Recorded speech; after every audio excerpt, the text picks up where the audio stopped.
Hello and welcome to Tea is Good, Books Are Better, the podcast where we drink tea and talk about books. I'm Raven. I'm Jet. Wow, it feels good to do that. It's been a hot minute. Good to be back.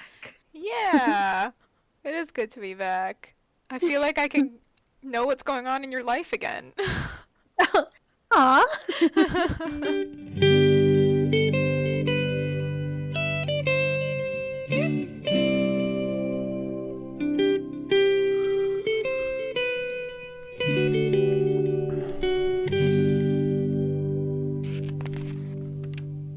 So yeah, we are back from our 2-week hiatus, hmm um, during which, well, I guess we can talk about that right now. What were we doing? What were you doing, Jess, during our 2-week hiatus? Oh shit. Well, I signed up to the Wizarding World, Harry Potter. What? It's not like that's what Pottermore became.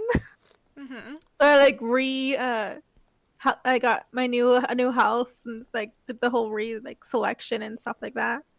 Got a Patronus. Okay. First of all, See? why? Like, what is Um, this? Like, what do you do in the Wizarding World I don't thingy? even know. I just wanted to go through I just wanted to see what house I was. I was an adult now Okay. instead of a kid, and I wanted to get a Patronus and get a wand. Mm-hmm. It looked like fun. Yeah, So, what house did you get? I got Gryffindor. I was like, Interesting. what? What did you get like last time you did it? What, on Pottermore? Hufflepuff. Hufflepuff. And I was Interesting. such a proud Hufflepuff, and now it's like Trail. No, Gryffindor. Uh, yeah, Bruh. the same thing happened to me. The first time I did it, I got Hufflepuff, but that was on Pottermore. The second time I Mm-hmm. did it was also on Pottermore, and I got Gryffindor. So Gee. maybe I should try it on this new one. See what I Yeah, get. Wizarding World. Yeah, you should. Johnny, Oh, I was just gonna ask. You should get Johnny to do it. he did. He got himself sorted into Ravenclaw. Bruh, Jake is also a Ravenclaw. We're dating Ravenclaws? Hey. Dang. If you were also a Gryffindor still, that'd be pretty dope. Yeah. Okay, I'll do it again Gryffindor for next time. sister. Oh, and before we change, my Patronus is Yeah. a cat. Of fucking course it is. Jesus I was Christ. so happy. I was like, yeah. uh, I suggest doing on the computer. The Patronus test was really hard to do on the phone. Really yeah, I hard. think I've seen it. But I still got my kitty. I see. Well, sure, okay. When I did my Patronus on Pottermore, I got some sort of small weasel. Oh. I don't remember what kind of weasel it was, but it was very cute. It was like, have you ever seen that short video on Reddit of like the little weasel that's just getting its head patted? I've seen lots of weasel things Oh. but the head padding one, I don't think so. God, what is it called? Tiny weasel. Let's see, types of weasels. Let me see if I can find it real quick, like.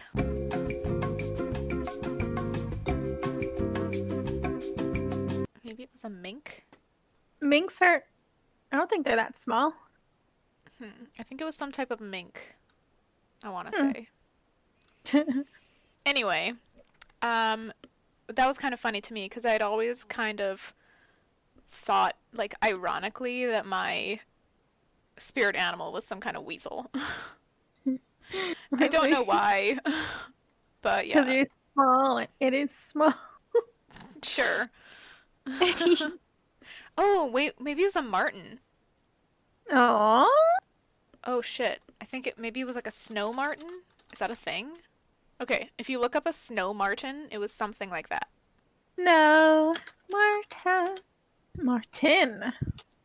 Yeah, Ian. Oh, that little face.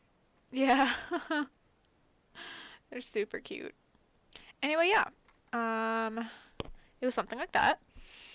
And that is all. But now I do want to try it again in the new one. Yeah, you should. Wizarding World. I shall do this for not next episode, but the episode after that. I will try. I'll try to remember. So, anything else that you've been up to? No. You just been like relaxing, Yeah, sitting in the sun, enjoying the enjoying time myself. off. Yeah, Yeah. cool. Have Looking you? forward to this long weekend. What? Yeah. Do you have plans for the long weekend? Nope. Other than mom's picnic on Sunday. Oh yeah, we are doing that, aren't we? Yeah. I already forgot that I agreed to that. And we literally just talked about it like 15 minutes ago. Oh my god. Anyway, what I've been up to Oh. is recovering from getting my wisdom teeth removed. Mm-hmm. Lost couple teeth, eh? Yeah, I got my two lower wisdom teeth removed. And I mean, the surgery itself was super easy because I was put under. So it was like I closed my eyes and opened them and it was done. It was like kind of intense, like sitting in the chair and then prepping everything. Yeah? Yeah, I mean, like they had the blood pressure thing on me, and then I had the IV in one arm, and then they put like oxygen in my nose, and there's like Oh. a block in my mouth, and then like a hair cap. It was just like a lot, and I was Right. like, I was like, oh That's my for the God, anesthesia. That's the anesthesia. what is? I'm like really scared of anesthesia, to be honest. Like when they put you under. Wait, what? Anesthesia. Isn't Just that say a full sentence, because I don't understand what you're getting at. like like like I'm really scared of anesthesia and having to go under. Uh, Ever. Like ever. okay. Ever. Why? I don't like it. The You whole don't. idea of it. It freaks me out. Going like to sleep and people do shit to you. And then you wake up. It's freaky. I don't like it. Would you rather be conscious the whole time? Honestly, I would consider asking for local anesthetic instead. What So the I don't have to fuck? go under. I think it really freaks me out. Okay, so I'm gonna recommend going under because it was awesome. Uh, it was like literally less than a minute from the second she was like, I'm gonna give you something to relax now, which is how she said it. I'm gonna give you something to relax now instead of being like, all right, you're about to go under. Nighty night. I was just like, okay, I guess this is what comes like before the actual sedative. I was Frick you. fooled. Yeah. So it was like really intense, like I said. It felt like, oh my God, like this is actually a real surgery, huh? As they're like putting all this shit on me. But yeah, drifting off was super easy and it felt like super quick. A few days out, I mean, I was puffy for like a couple days, but it didn't get too bad. Yeah. I basically just looked like the baby face filter on Snapchat. Sure did. I sent you some Snapchats, right? Yeah, he sure did. I laughed at them. Well, I'm glad you enjoyed it. Basically, what's going on now is that I have an extraction hole in my mouth, Ooh. which Ooh. is I'm not gonna play with you here. It's awful. You It have to like really keep that shit sucks. clean. Yeah, every time I eat, food gets in the hole, Ugh. and I have to flush it out with like a syringe every time I eat. Bruh. Bruh. Yeah, and it's disgusting. Ooh, I bet. And I can't like just snack casually anymore. I have to eat with intention and like with a plan for how I'm gonna flush my hole after, which is what I call it, flushing my hole. Yeah. That sounds disgusting. Yeah, it sucks. And not only that, but remember how I told you that my wisdom teeth on the bottom were really close to the jaw nerve? Uh-huh. So, my face is still numb. Oh shit, really? Yep. And it's been how long? I got the surgery on the 14th of August. It is now September 2nd. Oh my So god. that's been almost 3 weeks. Yeah, so it's like the right side of my chin and the right side of my bottom lip, and then all of my teeth on that side, and the outside of my gums on that side as well. All numb. Oh my gosh. Mm-hmm. Did they say anything about like how long it should take to get back? Yeah, so I got a call about 4 or 5 days after the surgery from the doctor, and he was just checking in. And I was like, yeah, my face is still numb. Um, Uh-huh. and he said that wasn't surprising with like the proximity of my wisdom teeth to the jaw nerve. It's not uncommon for there to be numbness in my kind of case, apparently. Hmm. Hmm. But he wanted me to come in, he can take a look at it, and just make sure everything's like good. So then I went back in, and he did a bunch of tests on my face, which Okay. was basically just him poking me with devices Okay. and like scratching my chin and stuff like that. And I passed all of his tests. So he said what that means is that my nerve is fully intact still, which is good. Good. It's promising. So what's happening right now is that it's been decompressed because of the removal of the wisdom tooth, which was originally pushing down on it. Oh yeah? So now, because of the decompression, it's just like firing strangely. Oh, okay. Mm-hmm. So he said that it could, or it usually takes weeks to months to heal. It can take up to a year. Well, that's good. I mean, it's, yeah, because like 10% of people have permanent numbness. Ooh. Oh my god. So, I mean, fortunately, it seems like I'm not in that group, Yeah. although only time will tell. I hate it. I bet. It feels so. I can't even describe. I mean, it doesn't feel. That's the first thing. Which feels really bizarre and like I don't know. It like feels wrong. And I think the fact that it's in my face too makes it like extra ugh, like I just ugh. I don't Yeah. know how to explain how this feels. Um Right. I think I am getting used to it, Ooh. which is fine. I mean, when I think about it for too long, then it starts to kind of like give me anxiety, I guess. Oh yeah.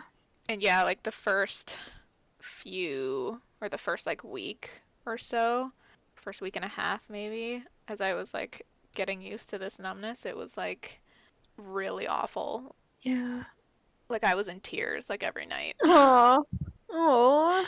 Yeah. So, I mean, fortunately, I'm not in that headspace anymore. Yeah. And the doctor put me on steroids of Okay. some type, which are apparently supposed to help the nerve heal faster. So Okay. I did that, and honestly, I don't know if it's done anything. I don't know if my numbness is getting better or if I'm just getting more used to it. Do you know what I mean? Mm. Yeah. Because it's still numb, and but like I touch my chin and I'm like, can I feel my fingers? Or is that like my fingers feeling my chin? Do you know what I mean? Yeah, I understand. And I hate when like other stuff touches it. Like I just touched it with a pencil and I hate that. Because you don't feel it? Yeah, it's like I don't know if I don't because I feel it touching me, but I don't know if I'm just feeling like the pressure of it like in my face or if I actually feel it on my skin. Do you know what I mean? I think I do. I think so. It's super bizarre. I like don't know how to like talk about this. It sounds terrible. I hate numbness. It's honestly, I would trade it for pain. I would rather be in constant pain. Sure. I mean, I say that now, but who knows what that would be like. And I am getting more used to this numbness. So I guess it's okay now, but definitely back in that first like week and a half, I would have traded it in a heartbeat. I'd be like, "Give me the pain. I can deal with that. Like I can take drugs for that. I can't do anything about this." Yeah. Fuck. Ugh. It is the worst. Um so yeah, hopefully that is going to go away sooner rather than later. I am going to go back to the specialist in a couple weeks as well to check in again. And I mean, I don't know how he's going to tell if there's any improvement because I can't fucking tell. Yeah. So I'm going to have a sip of tea right now.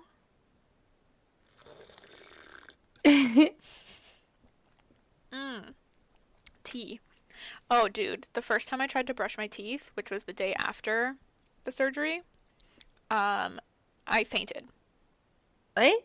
Yeah, like I put it in my mouth and I tried to brush and I like felt myself getting lightheaded and like woozy.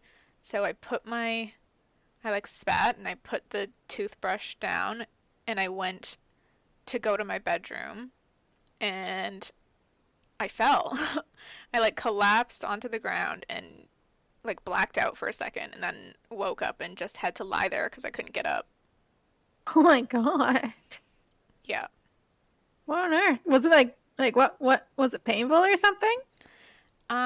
Honestly, I think it was I mean, yeah, there was pain, but I was also on medication. I think it was just a combination of the pain, the numbness, the stitches in my mouth, and I think it was largely mental as well. Okay, yeah. Just like having my face and my mouth feel so strange and different. Yeah. I like felt like I was in another person's body, like it was just wrong. I was like, I want my mouth back. Yeah, Man. and my mouth still feels wrong Oh gosh. because I have that numbness. I have the extraction hole.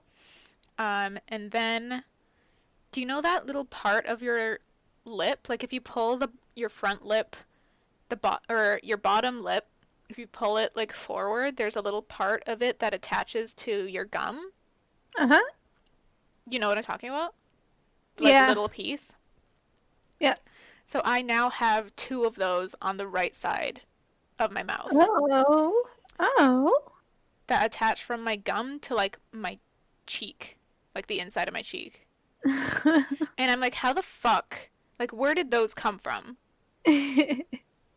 And they're like super uncomfortable. Like, I can't make the same expressions without it, like, me feeling them stretch and pull. Oh. Yeah, like, it's super fucked. My mouth is so Weird. fucked right now. Bring that up to the specialist or whatever. Yeah, I guess I will. Like they have specific names. I remember learning about them in college. Yeah, Yeah, so like they would know. yeah. And like when I eat, like food like gets like caught in that area, Ew. and I have to like tongue it out, Nice. and and it's very uncomfortable. Ugh, okay. Anyway, I'll stop bitching about my fucked up mouth now. Uh, all right. That's been me ranting for like 20 minutes, so Oh my god. maybe we should move on. Yeah. So we're done with A Song of Ice and Fire for now. Yeah. and we have But, moved on. yeah. We, we have said goodbye, and we have found our rebound. Okay, I was waiting for something. Oh. Took you a while. But thank you for the pity laugh. It was rather confused. Uh, So, Seraphina. yeah, we are reading now Seraphina by Rachel Hartman.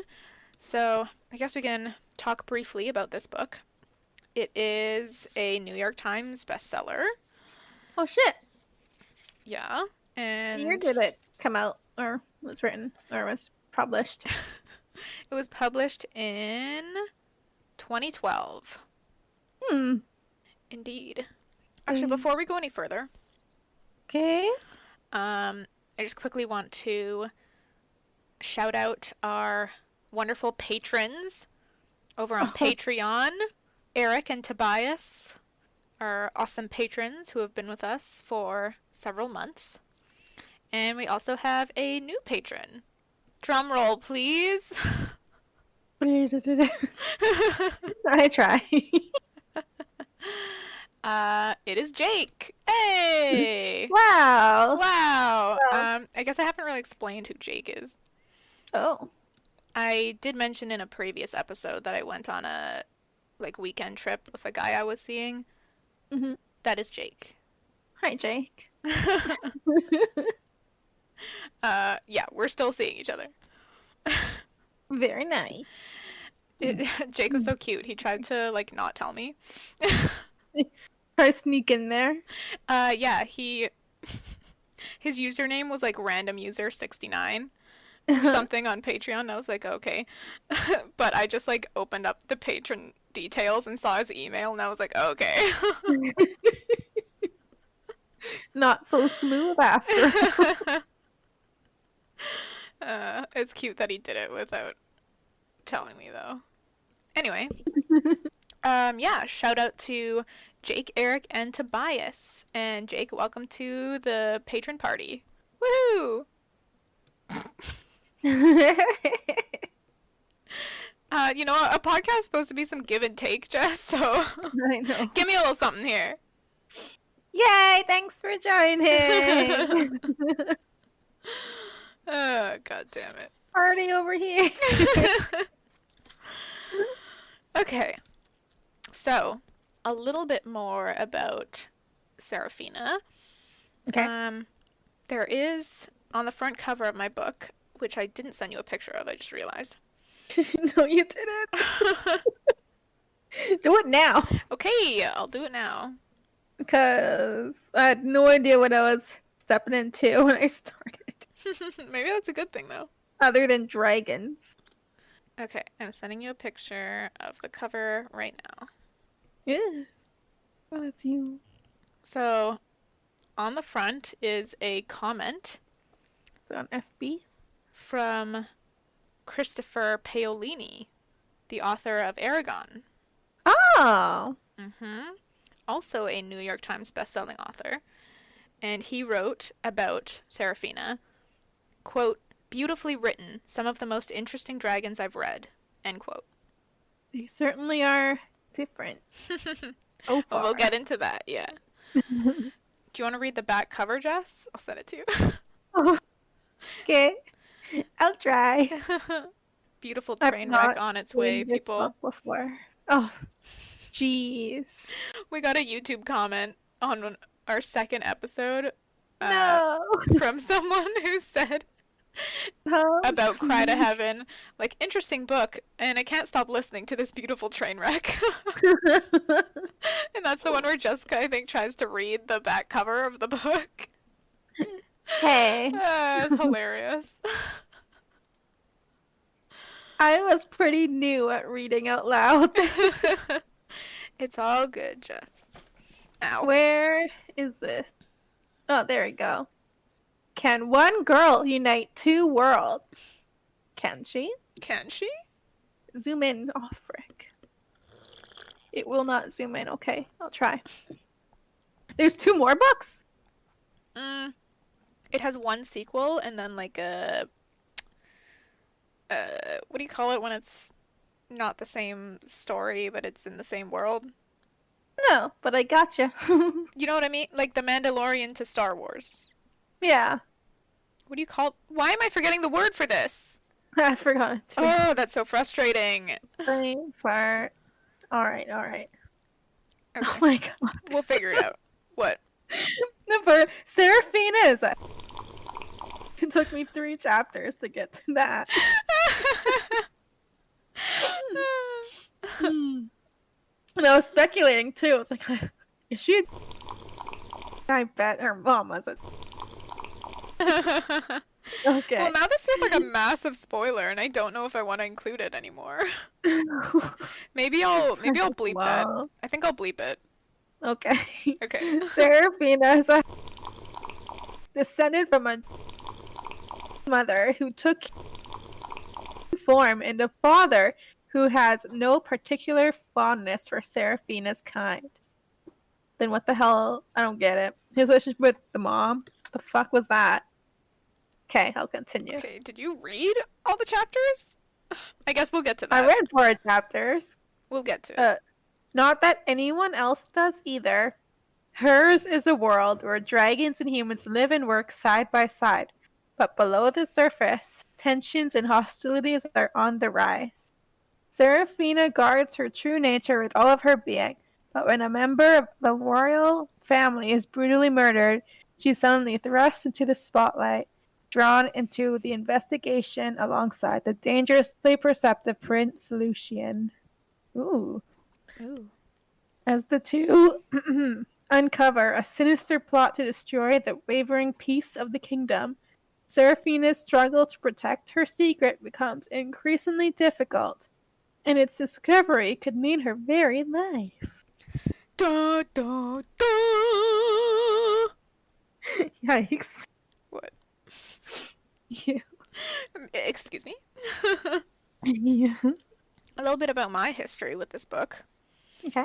I was in a fiction class in university, Mm-hmm. and the professor wanted us to like kind of decide what we're gonna write and then talk to her about it so she could like recommend books or like talk to, well, she knew most of us, so she could talk to us about like what she thinks we should try to do and try to avoid and blah blah blah blah, that sort of thing. Yeah. So I was planning on writing my fantasy piece, which is about like elves and dragons. So I went to her about that, told her about that, and she recommended this book, Seraphina, by Rachel Hartman. And I think her intentions were to kind of like get me to kind of think outside the box with that sort of idea, genre, Sure. Yeah. because, I mean, as we know, the elves and the dragons and dwarves and blah blah blah, they've all been done a million times Yeah. and often the same way. Yeah. So, yeah, I think her intention was to get me to sort of see what is something that unique that I could bring to the genre. Did you? Did you? I don't know. Yeah. Okay.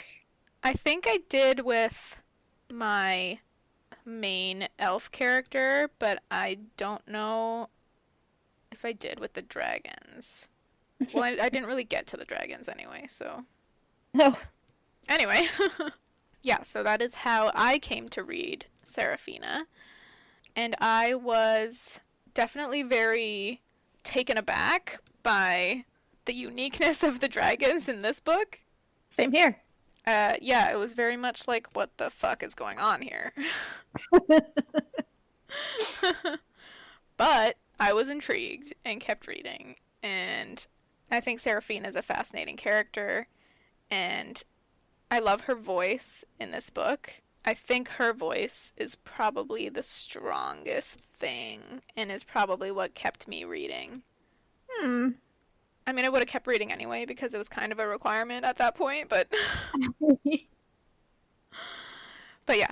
So For me, it's her voice. I think the writing is great. I have to agree with Christopher Paolini. Rachel Hartman has some cool like phrases and things that I would like never think to write, which I'll point out like if we get to them. Cool. So that is my experience with Seraphina. What were you expecting based on what I told you going into it, which wasn't much, but I did tell you. What did I tell you? Dragons, but different. Yeah, I said like very different or like very unique take on Well, I wasn't dragons. expecting this kind of dragon at all. what I what don't what were you expecting, if anything? know what I was expecting. I was expecting. I don't even know. Hmm. I was thinking of Aragon with talking dragons. I was thinking of this other book they have of Chinese dragons, and I was trying to think of like how will this fit in there, Hmm. and it didn't. It did not. It did Uh, not. so I guess we can jump into it then, eh? Sure. First of all, what are we drinking today, Jess? I am drinking Tetley chai tea. And you? Nice. I'm drinking David's tea, cream of Earl Grey. Nice. Yum Jelly. yum. I actually made tea this time. I feel like the last few times I have not made tea, I either just like grabbed a soda or a beer or a water. It's usually beer.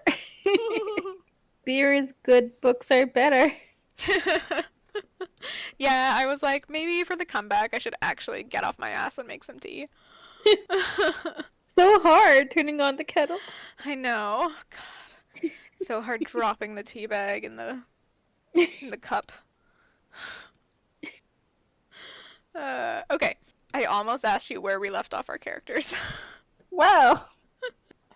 Okay, prologue to Seraphina by Rachel Hartman. Holy shit, we're actually getting into it, y'all. Okay. Excited? I am excited. So the first line of the book is, quote, I remember being born. I was like, what the fuck? Right? Is that not an intriguing first line? Yeah. Like, it's the perfect first line. It raises so many questions that the reader can't help but read on. Yeah. You're like, what the hell? Yeah, and that's exactly what you want your first line to do. So, Very. a round of applause to Hartman there. In fact, Seraphina remembers a time before being born, even. You're more, what the fuck? Yeah, surrounded by what she calls music, but is actually the sounds of a body, joints, blood, the heartbeat, etc.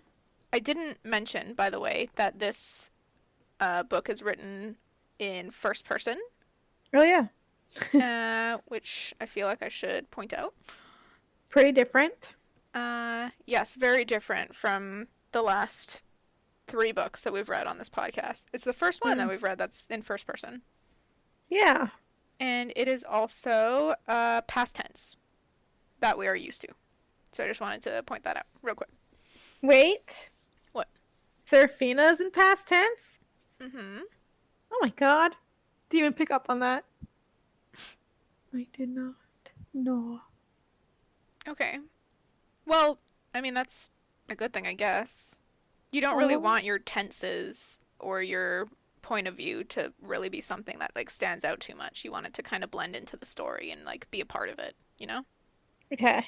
Why do you seem so surprised that it's past tense? I just assumed that she was telling the stories that happened. Like, there's like lots of flashbacks that she remembers. Mm. But I thought like the story was happening as she was telling it. No, yeah, it's all past tense. Oh, okay. Indeedy duty. All right. Back to the summary of the prologue. Yeah, so she remembers a time before being born, like when she was in the womb. But then she was thrust into the brightness and there was no going back. And she remembers nothing more, but she goes on to speak about things she doesn't remember, such as a horrified midwife, her father weeping, and the priest's benediction for her mother's soul. So, yeah, some interesting things happening there that raise more questions. And this also suggests to me that somebody told her these things, since she says that she didn't remember. Yeah. Wait, I have a question that you need to bleep out. Okay. Don't have souls. How is he praying for a soul?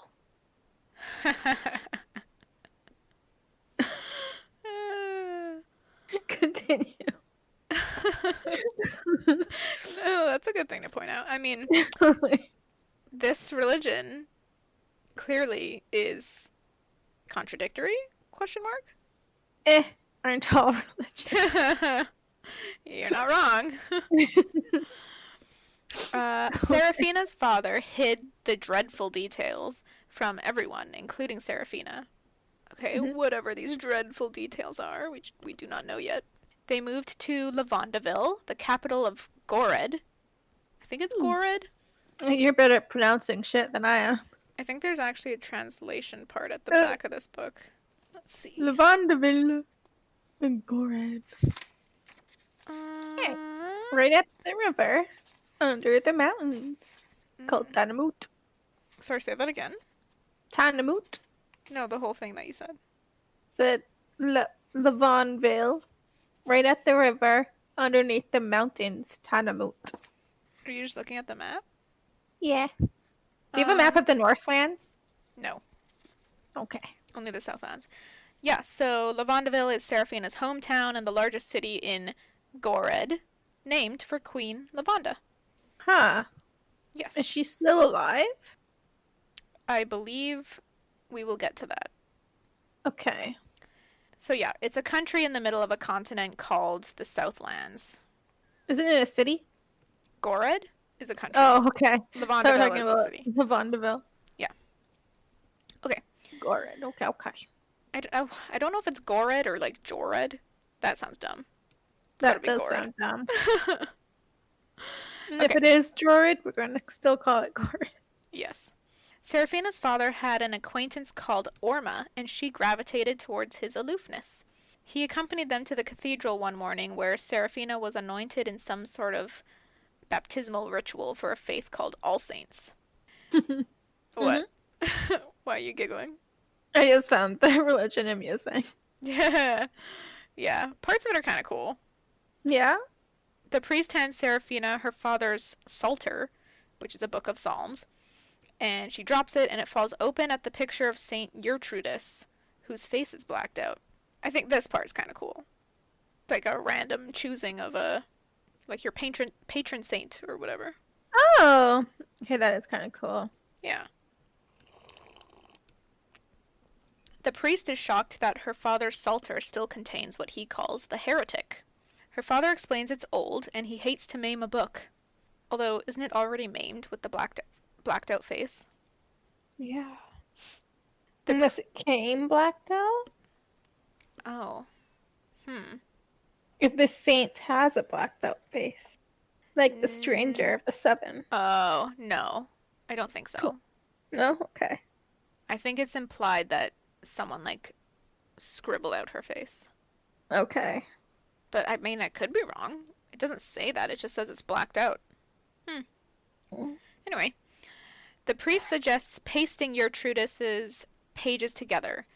And he flips the page saying that heaven surely meant Saint Capiti for Seraphina. Seraphina's father says something about superstitious fakery, which causes an argument between him and the priest. But Fina is distracted by a procession of singing monks, and the music to her feels like the answer to a question she never had, and she feels like she's transcending in a way. Can you tell yet that music is going to be her thing? Did not clue in. No? No. Seraphina's father takes her, and the priest storms off without blessing her. Orma seems confused and asks if he left because his religion is a sham or because Papa, Seraphina's father, offended him. But Fina's father is looking at her. He says to Orma that, with the way she's looking at them, he could swear she understands them. Orma agrees that she has a lucid gaze for an infant. I like the way he says that. He just, like, kind of casually looks at her and he's like, yeah, she has a lucid gaze for an infant. Yeah.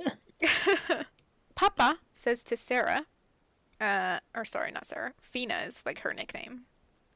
Papa says to Fina that he is unequal to this task, whatever task this is, but he believes he can do better and they can find a way to be a family. He kisses her head, something he's never done before. For a moment, Fina feels like she belongs, but then they leave the cathedral and the music fades. Papa hands her to her nurse and leaves, and she cries for him. Oh. Yeah, I get a sense of their relationship here. Yeah. Saint Capiti wasn't a bad substitute saint for Seraphina. Depictions of her show her carrying her own head on a plate, which I think is pretty fucking epic. And she represents the life of the mind, independent of the body. Fina learns to. Oh. Huh? Oh. Mm-hmm. Okay. Okay. Yeah. Fina learns to appreciate this separation as she grows older and is overtaken by bodily grotesqueries. What? Uh, uh, You okay? puberty or the other thing? Probably not just puberty. Yeah. No, there will be another thing. For those who are listening. Uh, Sarah always sympathized with Saint Capidi, wondering who could love someone with a detached head and whether she had friends, etc. Papa allows Fina's nurse to glue Saint Gertrudis's pages together, as it was upsetting her nurse. So Fina never got a look at the so-called heretic. If, though, she holds the pages up to the light, she can kind of see both saints blended into one monster saint. Saint Gertrudis's outstretched arms coming out of Saint Capidi's back like wings, her head a shadow where Saint Capidi should have been. A double saint for for Fina's double life. I keep calling her Sarah, but I should say You Fina. do. Yeah. God damn it. It's Fina. It's because I wrote Sarah, but then I just now looked at the back of the book at there's like a section for Names? yeah, there's like names and terminology. Okay.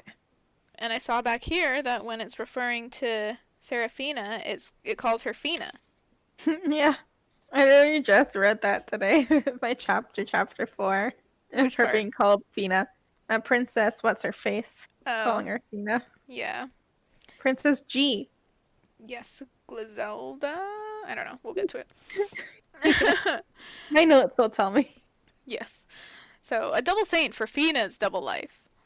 Eventually, her love of music lures her out of her father's house into the city and the royal court. It's a terrible risk, but she can't do otherwise. Quote, I did not understand that I carried loneliness before me on a plate, and that music would be the light illuminating me from behind. So, she is kind of the embodiment of both saints in this analogy, or metaphor, I guess. Mm. And that is the end of the prologue. Yeah, so what did you think of this intro to Seraphina? Well, initially I was like, what the heck is up with her? Why is she, like, what is making her special like this? Mm-hmm. Because I had no idea. Because I didn't have the back of that book.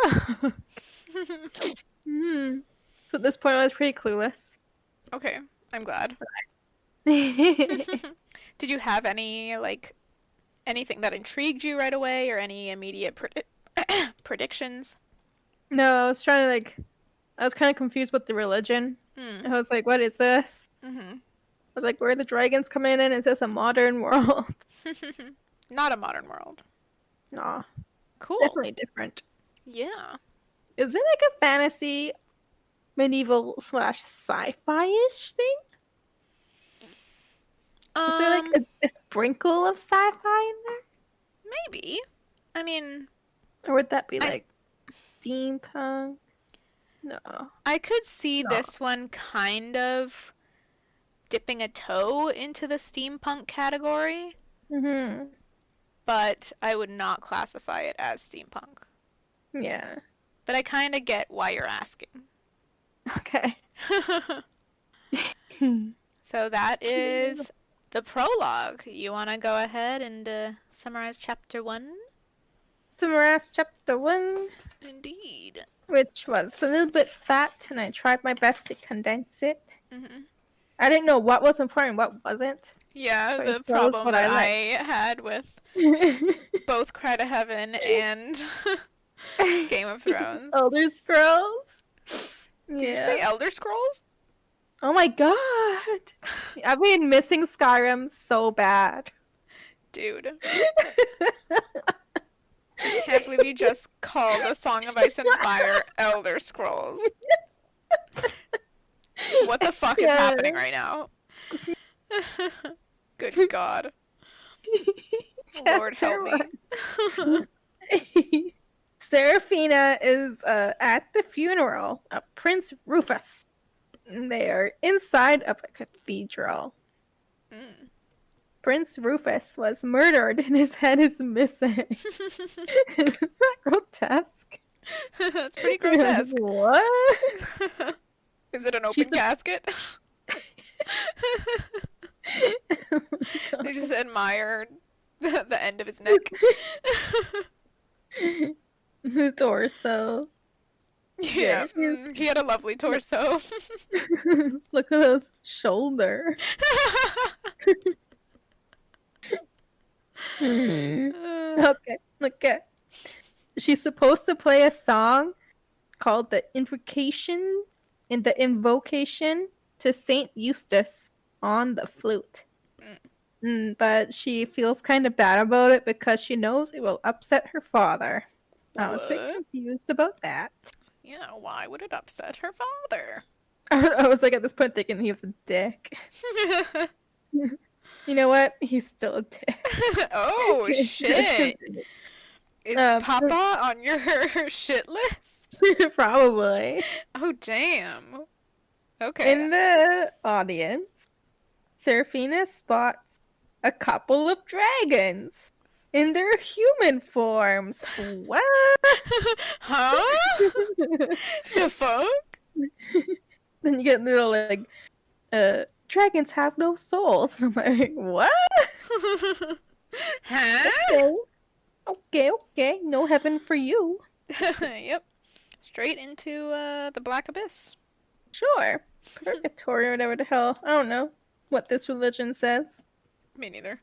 So she plays the songs and she finishes to silence like they're supposed to. Mm-hmm. We learn that she's the assistant to the court composer Viridius. Ooh, what a dope name. And it is.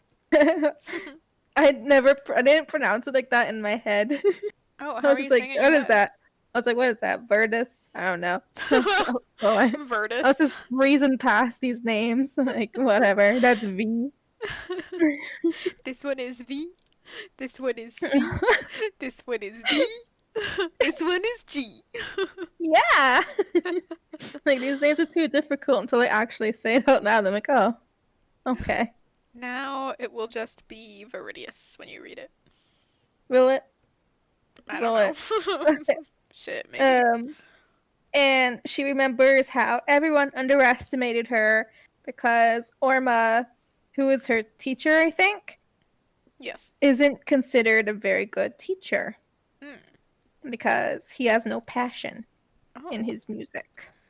interesting. Mm-hmm. I had like little bits of notes and I like crossed it out because I got too confused what was going on. Oh, So well, it's let me like, know if I'm you not have going any to explain that questions. because I can't. It Because was I about like can't. it was like little thing like Dragon Ball written down there. Dragon Ball? I'm sorry, what? Like the ball of dragons, you know, Huh? the treaty thing and the ball. Yeah, But what ball are you talking about? I don't remember a I don't ball. know. Do you mean a It probably ball was as like in a party. sphere or a ball as in a party? Ball is in a party. Okay, I don't remember a ball. When does it mention a ball? It was probably party, and I just said ball because I was imagining them dancing all proper and shit. Okay. But is I'll there... just skip that. Alright, whatever, yeah. We're gonna... Because I don't know what you're talking about. I didn't know what I was talking about either. The funeral ends and everyone disperses. Her assistant, Guntard, runs up and praises her. He then tells her that some old man is waiting to see her to apparently let his dancers dance for the funeral. Oh. And she's like not interested, so she gives him her flute, or the flute, because it's not her flute, and then runs away. There's a point where he touches her, and she like really dislikes being touched. So she Mm. like takes off his hand, like pries it off, and like stalks away. And she can see that he's kind of offended, but not saying anything. Mm-hmm. I was like, "Seamsies." He just Get points at your him like, fucking COVID "Relatable." fingers off me, bitch. I had a customer touch me at work. Oh, Yeah. She immediately drew her hand back and was like, sorry, but like, bruh. yeah. Bruh. Like, you should be 6 feet away. You should not even be able to reach me. Right. 2 arms lengths, god damn it. Yeah. The fuck? We should be able to both reach towards each other and still not be able to touch each other. Mm. Anyway. Little aside. Go on. She thinks about Prince Rufus's murder and how the missing head would suggest dragons. Because Appar- humans can't take a head off a body. What? No. They would never. Apparently, things had been tense lately with the dragons, so this murder was bad timing. Ooh. A few people praise her as she walks by, and she's like all like awkward, like thanks, yeah. Keeping her head down and like power walking away. Someone suggests that she isn't womanly because she plays so well. I wrote that down too. I was like, huh? What? What about playing music well is unwomanly? Women should know their place. Yeah, I guess so. How dare you show up a man? Women should not have time to practice and be good at things. You should be in the kitchen making sandwiches. Exactly. So she leaves the cathedral, and a dragon is waiting for her with Orma. Bruh. And that's that. Oh, that's it? Yeah.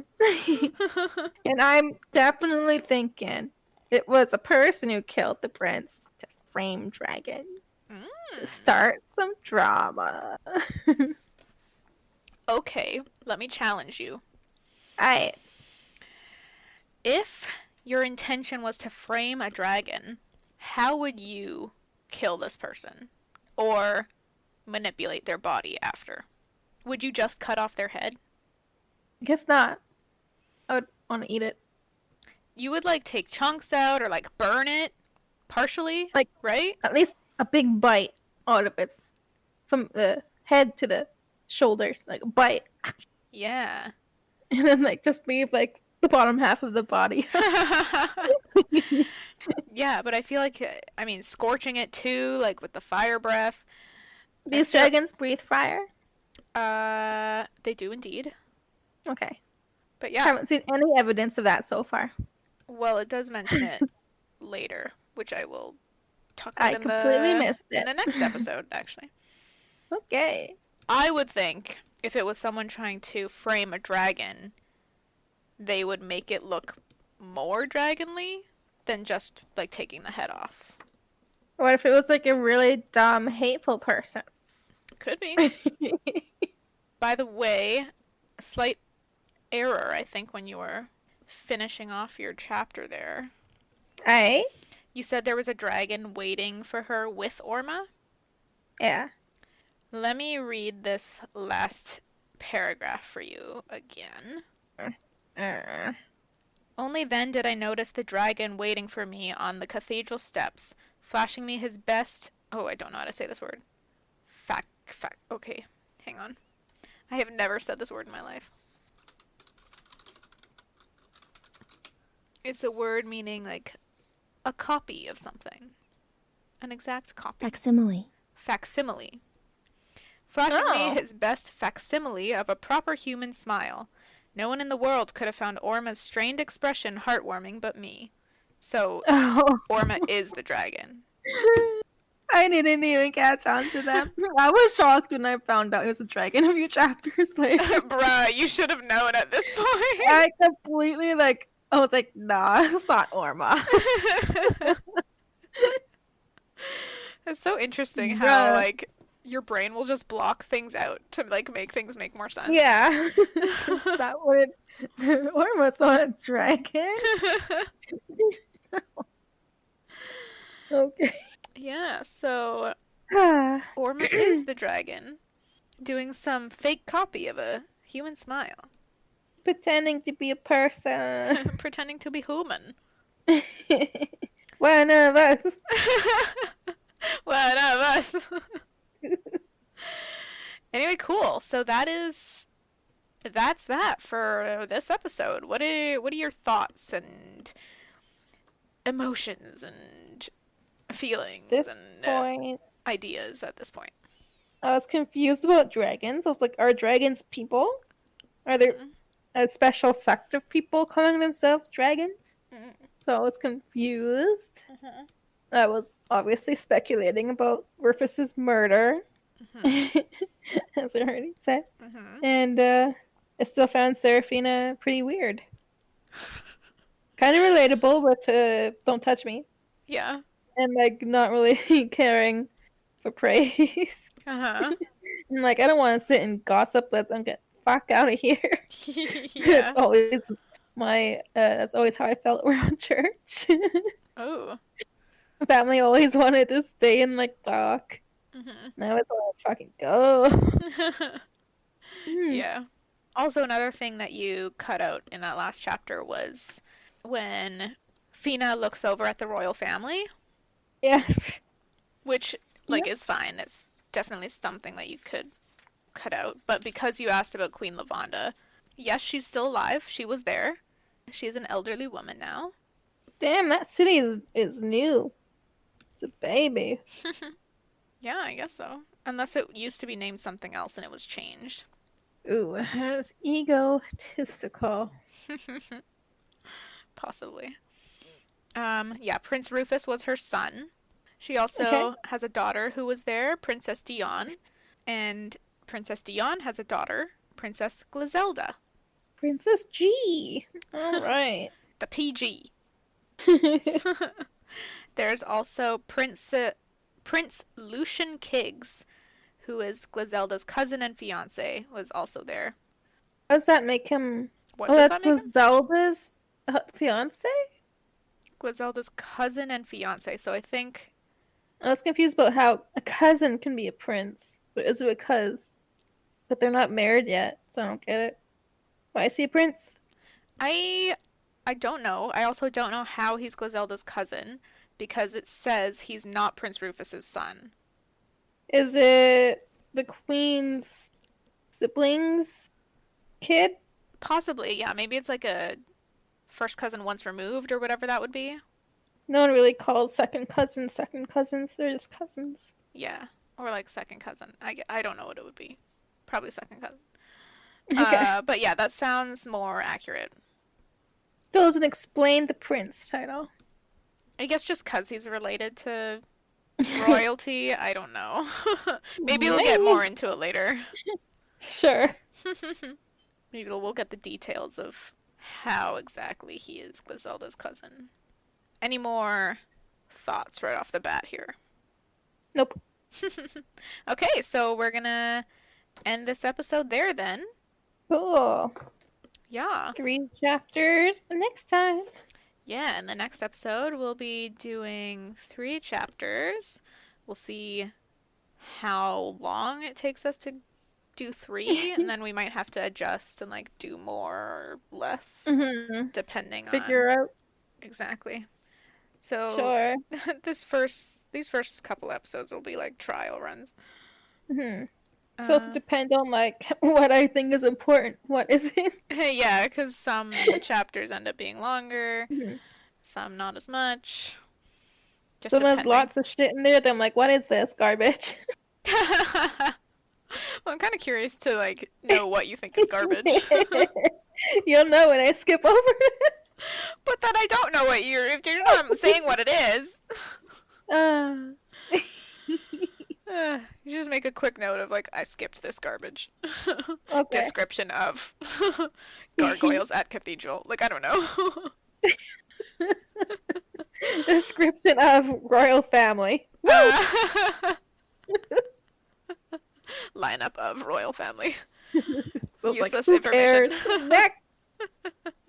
Uh, all right. Well, that was a fun welcome back episode, if I do say so myself.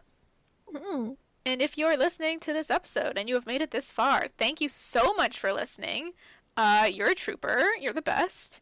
And Yeah. Come back for more, please.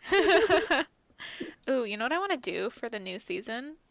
I want to record a new end plug that's like actually good and is not a spliced combination of other times we've done the end plug. Because I've been using Okay. like the same recording for each end plug, and it's like back from when we were recording on the actual microphone. Oh. Yeah. Just write a script and let's do it. Yeah. I'll probably do it on my own tomorrow. Not like make a new Okay. recording of it. Cool. Sweet. All right. So, upcoming new recording for the end plug coming up. If you want more, you should do the thing. That should be your thing. What should be? If you want more of the podcast, and then You've it runs got into me. down. No one wants me. Aww. If Okay. you want more of the podcast, Please follow us on Instagram. You can follow the podcast at Tigbab Podcast, or you can follow us separately. My handle is Crimby, Jess's is just.egan24. You can also find us on Facebook. Just search Tigbab Podcast or Tea is Good, Books Are Better, and we should show up there. Also, please subscribe to our good friend Baram Barami on YouTube. He's the one who made our jingle, which you heard at the start of this episode, and he's a really cool guy and makes dope stuff, so check him out. And you can also join our Patreon, patreon.com/teaisgood.books-are-better. We have a few different tea-themed tiers with fun rewards, such as behind-the-scenes content, outtakes, and mini-episodes in which we force our brother to watch Game of Thrones, which he hates. So you will be getting something in return for your contribution, and you'd also be helping us improve the podcast with better equipment. But we also just appreciate you listening. And please don't forget to share the podcast with your family and your friends. It is the best way for us to grow. Oh shit, she did it. That's that. Again, thank you so much for listening. Thank you for sticking with us throughout the hiatus and letting us have a short break. But I'm pretty excited to be back to the podcast and reading a new book, and I don't know, I'm pumped. How do you feel? yeah, kind of missed it. Aw. The routine of putting a book in this brain. Putting a book in this brain. I've actually been reading, but I don't want to talk what I've been reading. Oh, okay. Well, I'm going to question you Oh. about that in the next episode. No, you won't. We'll see. Okay. Okay, thanks for listening. Bye. Oh boy.